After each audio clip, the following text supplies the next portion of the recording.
você acha que a gente pode falar de que hoje, por exemplo, essa materialização da fé, isso é uma involução? Quando nós precisamos materializar demais, se eu não vejo a imagem que chora, se eu não vejo um milagre, eu não consigo acreditar em Deus. Isso é uma forma de evoluir do ponto de vista espiritual, né? Porque evolução e essa fetichismo, sensibilidade né? espiritual, isso foi muito interessante. Essa sensibilidade ao mistério, que foi a expressão que você usou. Quando você percebe que algumas pessoas simples não carecem disso para crer. A sensibilidade ao mistério é tão grande que ela se... Quer ver um exemplo muito interessante que eu tive? Foi quando eu pude ter intimidade na casa da Adélia Prado. Porque a primeira vez que eu vi a Adélia, eu vi como fã. Aquela coisa chata, né? Você não consegue nem conversar com a pessoa. E depois que a gente foi tendo mais contatos, uma vez eu tive a oportunidade de ir na casa dela, no dia do aniversário dela. Estava lá ela, com todas as irmãs dela, e eu achei assim bonito porque teve, antes de eu ir embora, elas pediram para rezar por mim. Todas as irmãs oraram por mim. E eu fiquei sentado ali no meio, e todas elas colocaram a mão sobre a minha cabeça. Eu achei muito interessante porque é uma família de mulheres muito preparadas do ponto de vista intelectual. Aquela inteligência que a gente vê em Adélia Prado, você vê no Zé, que é o marido dela, você vê nas irmãs. Então é uma casa de gente inteligente. Uma casa de gente muito preparada. Você pode conversar qualquer assunto ali que você tem amparo intelectual para isso. Mas de repente, toda aquela inteligência rendida, um jeito simples de rezar e pedir a Deus que me protegesse, aquilo foi de um... Entrega, aquilo que a gente falava no primeiro bloco. Sabe, e aí essa frase sua aí para mim esclareceu uma experiência do passado que hoje eu vi a partir disso que você disse. E sabe, acho que nós precisamos cada vez mais ter uma educação para essa sensibilidade. A gente não nasce tendo essa sensibilidade, a gente precisa educar essa sensibilidade. E na catequese dos primeiros, do cristianismo dos primórdios, falava-se muito de mistagogia, que seria mais ou menos a pedagogia do mistério. Pedagogia do mistério, misturando pedagogia e mistério, da mistagogia. O que seria a mistagogia? Seria a educação para essa sensibilidade de ver o que não se vê, de sentir o que não se sente. Eu vi o Senhor. E daí participar da Eucaristia. A Adélia Prado tem uma frase que diz assim: às vezes eu tenho que sair da missa e procurar um lugar para rezar. Por quê? Tem missa que cansa, gente. Às material demais, né? Fábio, às vezes você não prega uns retiros, você sai cansado. Você não tem vontade de dizer para o Ministério de Música: não dá para vocês guardar os instrumentos? Vamos parar, né? Vamos começar de novo. Vamos desligar a luz? Vamos parar com esse cansaço religioso, com esse de obrigações, né? Muitas vezes. De obrigações, de ter que rezar sem parar. Vamos parar um pouquinho e simplesmente saborear o mistério? Porque sem saborear não tem sabedoria. Eu dei uma entrevista agora, essa semana, para um jornal da Academia Brasileira de Letras, que chama Jornal das Letras. E é claro que vem um conjunto de perguntas muito inteligentes de lá, né? E tinha uma pergunta que estava justamente dizendo isso: padre, o senhor articula o tempo todo o discurso religioso e a arte, né? O senhor acredita verdadeiramente no poder redentor da arte? Por quê? E pergunta legal. Eu achei interessante porque eu estava dizendo, porque ambos discursos nos descansam. Tanto o discurso artístico, tanto a experiência artística quanto a experiência religiosa, elas nos fazem esquecer que o tempo existe. E toda vez que eu faço a experiência do esquecimento do tempo, eu vivo uma espécie de redenção. Eu toco uma parte da vida que não é cronologia. Então eu estou lá vendo a Orquestra Sinfônica apresentar lá uma peça. Eu saio dali de um jeito leve, eu saio muito mais leve que quando eu entrei. De repente eu entrei preocupado, mas aquela regência, aquele concerto foi provocando dentro de mim um esquecimento de que o tempo existe. A mesma coisa, padre, eu me recordo, as minhas experiências com você como padre sempre foram muito saudáveis. Para quem não sabe, o padre Joãozinho acompanhou a minha turma durante 4 anos, né? Nós tivemos 4 anos de acompanhamento dele. E nós rezávamos juntos todos Saudade daquelas missas de série. Que nós tínhamos. Que não eram em série, porque nenhuma era parecida com a outra. Justamente. A gente tinha duas vezes na semana a oportunidade de celebrar em pequenos grupos, porque as outras missas eram sempre na grande comunidade, aqui no convento onde nós estamos gravando. Mas o padre Joãozinho sempre fez uma missa diferenciada para nós. a gente não prestava muita atenção no tempo, apesar da gente ter um tempo para celebrar. Todo mundo era músico ali naquela turma, mas não precisava cantar, não precisava nem violão. Era uma missa que nos descansava. Então, quando nós, e esse é um desafio nosso, de nós padres, né? Não tornar a missa muito material.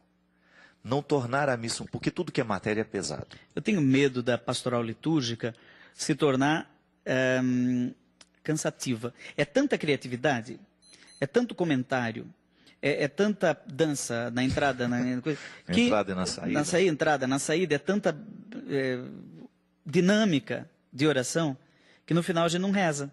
Né? E uma pessoa de uma equipe de liturgia me disse, padre, eu sempre vou em 2 missas no domingo. Uma, eu vou para ser da comentarista, leitor e tal. A outra, eu vou para rezar. Falei, mas quando você está na equipe de liturgia, você não consegue rezar? E ela disse, não consigo rezar. Não consigo. Ué, mas como é que pode isso? Padre, tem uma frase aqui, muito bonita, que completa bem isso que você está dizendo. Que é do livro A Cabana, que inclusive nós vamos comentar. Vou gravar um outro programa com o Padre Joãozinho. Nós vamos discutir amplamente as questões da Trindade nesse livro. Então não vai na próxima semana, mas vai na outra semana o programa que nós vamos gravar aqui com o Padre Joãozinho. Aguarde. Então, são muitos os e-mails que pediram uma reflexão sobre esse livro. Mas olha que interessante essa frase. A terra repleta de céu e cada arbusto comum incendiado com Deus. Mas só aquele que vê tira os sapatos. Os outros se sentam ao redor e colhem amoras. É teologia. Teologia pura. Justamente porque, às vezes, nós estamos dentro da igreja, mas estamos comendo as amoras. Só alguns perceberam que ali Deus está incendiado. Né? Você já viu como Deus é que está presente na realidade. O pessoal leu o texto, está inspirado em Maomé, né? Moisés, na sarça ardente. Dentro da sarça ardente, Moisés olha e ouve aquela frase, tira as sandálias dos teus pés. Aí o pessoal lê assim, Moisés, tira as sandálias, como se fosse um Deus moralista, tira essa sandália, você não vê que aqui tem que andar descalço? Mas, na verdade, eu estou imaginando aquele pai que chega no final do dia em casa, do trabalho, assim, com gravata, cansado. Aí ele tira o sapato na sala mesmo, senta no sofá, aí o filho já vem, fica do lado dele, liga a televisão ou não liga a televisão, não dá nem para ligar a televisão, não quer sossego, desamarra o nó da gravata, né? Gilberto Gil fez até isso em música. Se eu quiser falar com Deus, tenho que ficar a sós. Tenho que apagar a luz, tenho que desatar os nós dos desejos. Eu só acho que não precisa tudo aquilo que o Gilberto Gil disse na música, e no final ele diz que vai chegar no nada. Nós acreditamos que depois de fazer tudo isso e estar no colo de Deus, mas ele fala que não vai chegar a nada do que ele pensava encontrar. Quer dizer, surpresa do mistério. Surpresa do mistério. Preserva o mistério, né? Que interessante. Padre, interessante que quando a gente faz essa experiência que não é material, nós damos a Deus o direito de ser quem Ele é. Porque nós materializamos muito, também no pensamento. Quantas vezes nós esbarramos em caricaturas do sagrado? Alguém imaginou que Deus seria assim. Por isso que a revelação é um processo maravilhoso e que a igreja resguarda com muito carinho. O dogma é isso. O dogma é um cuidado que a igreja tem com a verdade revelada.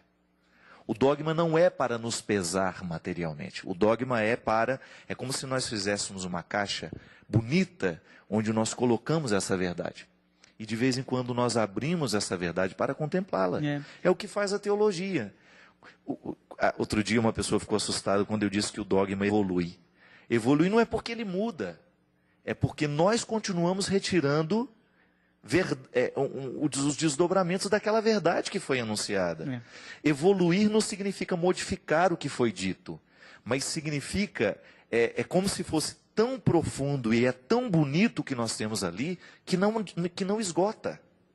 Não é ele que evolui, na verdade, a nossa compreensão a respeito dele justamente que evolui. Evolui o que nós compreendemos sobre ele. É verdade. Né? Isso é tão interessante. Você estava falando aí de deixar Deus ser Deus. Esses dias eu disse no meu blog, na Canção Nova, né? blog.cancaonova/Padre Joãozinho, acho que é isso, né? Então eu falei que a igreja pede que não se use o nome de Deus dito na Bíblia. Eu não vou pronunciar esse nome aqui, até por respeito aos judeus. Os judeus nunca pronunciam o nome de Deus. Aliás, tem até um mandamento, não pronunciar seu nome em vão. Na verdade, aquele nome revelado a Moisés na sarça ardente, como é teu nome? Ele disse o nome. Era evitado pelo... deixar Deus ser Deus, porque quem tem o nome, do ponto de vista bíblico, tem a posse da pessoa. E esgota o sentido da pessoa. O nome, quando Maria Madalena escuta Jesus dizer Maria, aí ela reconhece Rabone, mas ela não diz Jesus, ela diz Senhor, Rabone, né? meu Senhor, né? Então a Bíblia usa Elohim, a liturgia nossa usa Senhor, né? Mas nunca diz o nome próprio de Deus, justamente para deixar Deus ser Deus. Muita gente diz assim, não se deve tirar uma palavra que está na Bíblia. Não, está certo, mas eu evito dizer o nome de Deus por respeito à identidade dele. Eu não tenho o direito de dominar Deus. Deixa Deus ser Deus, não é? Porque é o melhor jeito de viver a salvação, né? Porque se eu faço um Deus à minha imagem e semelhança, é bem provável que eu viva na condenação.